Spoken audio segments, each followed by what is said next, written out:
Сәлем достар, менің арнама хош келдіңіздер. Бүгін сіздермен бір кесе айраннан дайындалатын мынандай бір өте керемет тіске басар жасаймыз.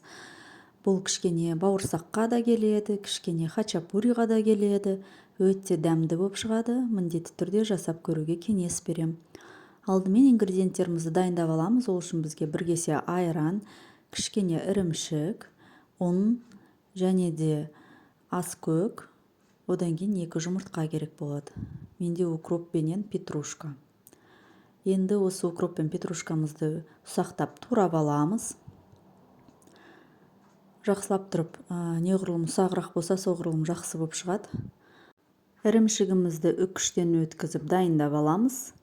Мінекей барлық ингредиенттер дайын. Енді тек қана осының барлығын қосып араластыру ғана қалды.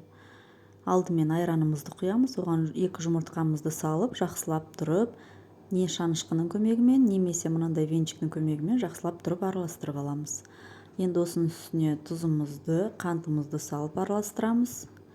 Одан кейін қопсытқышымызды да салып араластырып аламыз. Барлығын осылайынан жақсылап араластыра отырып, енді келесі ірімшігімізді қосамыз. Оны да жақсылап тұрып араластырып аламыз. Барлығын бірден салып араластыра берсе де болады, бірақ мен осылай кезек-кезек салып барлығын жақсылап араластырып отырамын. Енді міне өзіміздің петрушкамыз бен укробымызды қосып жақсылап араластырамыз.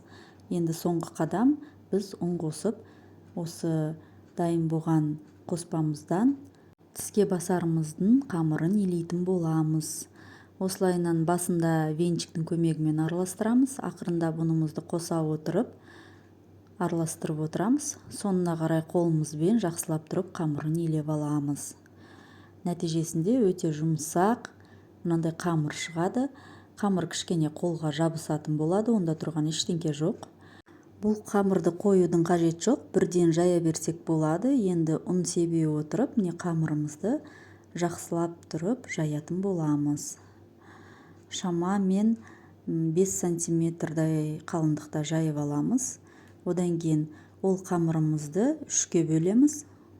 Мен өзім 3-ке бөлем.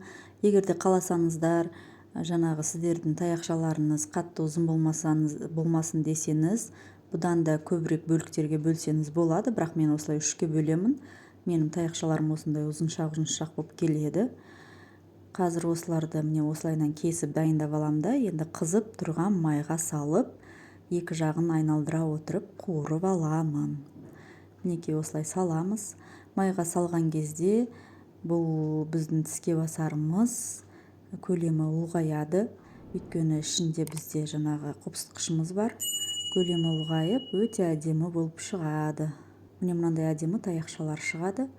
Енді қуырылып болғаннан кейін майымыздан сорғытып аламыз да, қаласаңыздар жаңағындай салфеткаға қойып, майын тағы да алып тастасаңыздар болады.